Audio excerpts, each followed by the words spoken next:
Over the years, 2K has removed a lot of great things, from walking the stage on draft night, to playing on the 21 court, to winning trivia in the neighborhood to earn a bunch of VC. 2K has slowly taken away some of the best parts of the game. Today, we're looking at 10 things we wish 2K never removed. You're calling me a fool? Hey, if the hat fits, put it on your big old head. Number 10.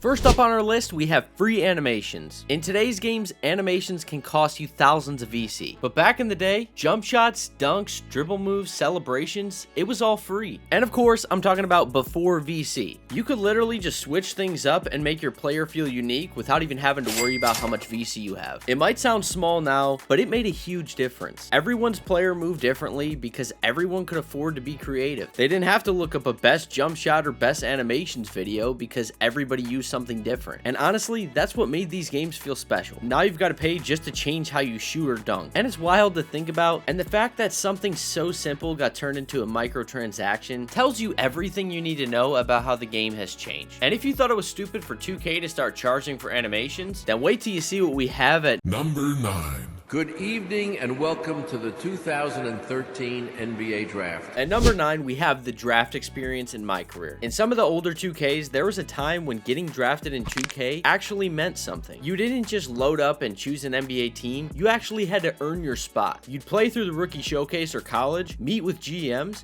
Hey, how's it going? I'm the scouting director for the New Orleans Pelicans. and wait to see which team would call your name. The Boston Celtics select the 19-year-old point guard from Canada. And in some years, they even gave you rewards like VC if you went high enough in the draft. Nowadays, that's unheard of. But when you finally heard your name called and saw your player walk across the stage, it felt special. It was one of those classic 2K moments where you just ask yourself, why would they even remove this? It's one of those small details that made a huge difference, and it's just crazy how something so simple could make the game feel so much more real, but get removed for no reason. But I guess at this point, that's kind of one of 2K's signature moves. And if you didn't care about MyCAREER or the draft experience, don't worry, because it gets worse, and wait till you see what we have at Number 8. At number 8, we have trivia and dodgeball. 2K used to actually give players entertaining ways to earn a lot of VC. You could load into the neighborhood and play trivia with hundreds of other people answering live, and it was so fun that people would literally schedule their games around when trivia started, just to make sure they weren't in a game and had a chance. It asked random trivia questions, and each round it showed how many players got it right before moving on to the next question. And if you made it to the end, it would split you a share of VC depending on how many people won that night. But trivia wasn't the only cool thing. You could also play dodgeball, where if you won, you got 25k and a free dodgeball t-shirt. The controls sucked, but honestly, it made the neighborhood feel alive. People weren't just hooping, they were participating, and most importantly, they had a shot at free VC without even having to pull out their wallet. Now, almost all these events are gone, trivia and dodgeball haven't been seen in years, and once again, we're scratching our heads wondering why they removed something that added so much life to the game. And it just feels like anytime there's a way to earn a good amount of VC without spending money, 2K makes sure to take it out of the game. And that's just basically so we keep pulling our wallets out year by year. When 2K removed trivia and dodgeball, it really pissed off a lot of people, but not as much as the mode that they removed at Number 7.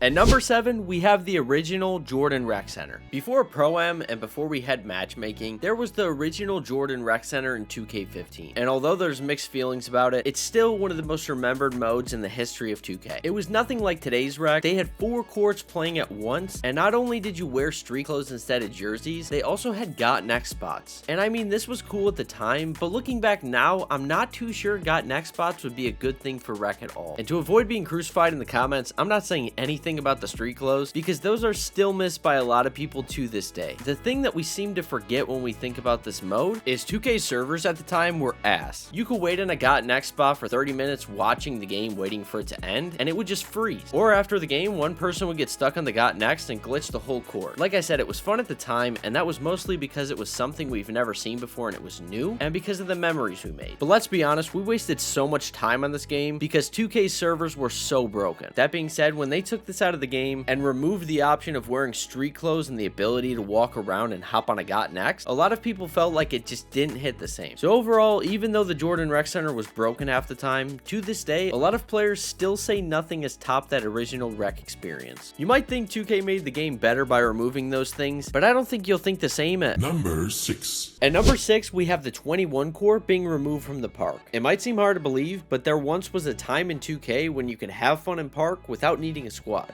If none of your friends were online, you'd head straight to the 21 core. And it was honestly one of the most fun courts that you could play on. It was simple, 3 players playing against each other, first to 21 wins. Everyone who's played basketball or pickup games knows the game 21. And to see it actually added in 2K just made too much sense, and it was actually awesome. You'd score, shoot free throws, and then check the ball and have 2 people guarding 1 person. You'd have randoms fighting for boards, stealing the ball right after you get a rebound, or hoping that they went over 21 points and got set back down. If you had the chance to play this mode, you know it was one of the most fun modes 2K has ever added, especially in the park. The 21 core gave solo players a reason to play park. You could just hop on and hoop. No squad needed. But now, it's gone. After 2K17, the 21 core was straight up removed for no reason. Like I said, I think it just made too much sense to be in a 2K game, because for a basketball game to not have the game 21 just doesn't make any sense. And removing the 21 core was really messed up, but 2K didn't stop there, because they removed another classic mode at Number 5. At number 5, we have All-Star Team Up. Before 2K cared so much about getting us to spend money, they had a mode that was just pure fun. All-Star Team Up. You'd hop online alone or with friends, get matched with random players, and each person would choose one NBA star at whatever position was open. It didn't matter who you got, every game felt different, but was always fun. It was the perfect mode for casuals, or when you didn't feel like grinding or sweating in the park or rec anymore. You could just pick a legend and hoop. No pressure, just get ready to hear some trash talk. I just got in there, you idiot. But like most good things in 2K, they removed it. In 2K26, they added this mode back, but based it around my team and changed it completely, because now you would have to spend money to get players you wanted. And to make it worse, it was nothing like the original mode. They removed all the commentary and presentation, taking away everything that made this mode special. And on top of that, All-Star Team Up was now hidden behind a paywall, and it just makes it seem like 2K removed this mode in the first place because they weren't making money. All-Star Team Up was just another one of those modes that reminded you 2K used to be about playing the game, not paying for it. And if you think they're ripping us off now with All-Star Team Up, wait till you see how bad they're ripping us off with MyCAREER at Number 4. At number 4, we have playing MyCAREER once the server shut down. Not everyone that plays 2K is an online player, and 2K has had some pretty entertaining MyCAREER stories. Put Vic on the phone. I can't do that, sir. And you used to be able to load up your old saves years later and relive those same stories, even after 2K shut down the servers. Your MyPlayer, your story progress, and your stats, it all stayed. But now, the second the servers go offline, everything you built is gone. You can't even load into a MyCAREER or play the story at all without being online. A mode that used to be single player is now tied to an online save that expires when the servers do. You might be saying, who cares? But honestly, you should, because we spend real money every year upgrading these players. Hundreds of thousands of VC. I mean, in most games, it costs over $100 just to reach 99 overall. Then the next year, we do the exact same thing. And then when those servers shut down, all that money you spent was for nothing, because you can't even use what you bought anymore. You basically rented your MyPlayer. 2K has set up a process where you have to start from zero every year, and they basically found the money glitch, because when a single player mode dies with the servers, it stops being your story and it just becomes a subscription. And if you don't care about MyCAREER, don't worry, I got you covered, because 2K never should have removed this from online modes at Number 3.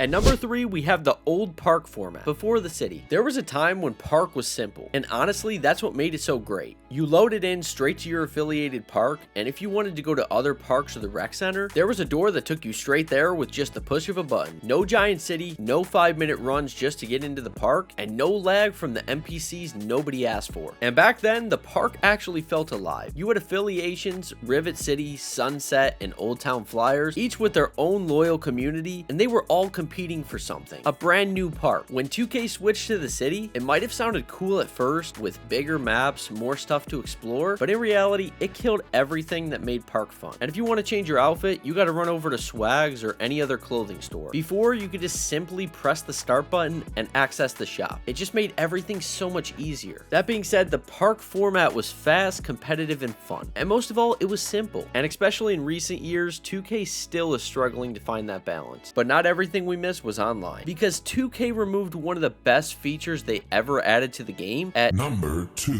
At number 2, 2, we have Create a Legend mode. It all started in 2K11, a single player mode where you took a rookie Michael Jordan and played through his career in the modern NBA. You started as a 79 overall and developed him into the legend we all know today. Then in 2K12, 2K expanded this. Now you could take any player in the league from LeBron to Kobe to even role players and control their entire career. So you could even take a guy like Brian Scalabrine and develop him into a legend. It was basically MyCAREER but without all the cutscenes or VC. It was simple, but it was perfect because you could literally rewrite NBA history. Take D Rose and play his entire career without injuries, give Allen Iverson a championship, or once again see what Jordan's career would look like in today's league. Some people like to say he played against plumbers. Well, this mode gave you the chance to find that out. It was about hooping and rewriting history in your own way, and that's exactly why players still miss it to this day, and once again are left puzzled on why it was even removed. And unfortunately, Create a Legend mode wasn't the only legend 2K has taken from us, because at Number 1. At number 1, we have Justin Bieber. This is by far the worst thing 2K has ever taken from us. They added him in 2K13 and removed him for literally no reason.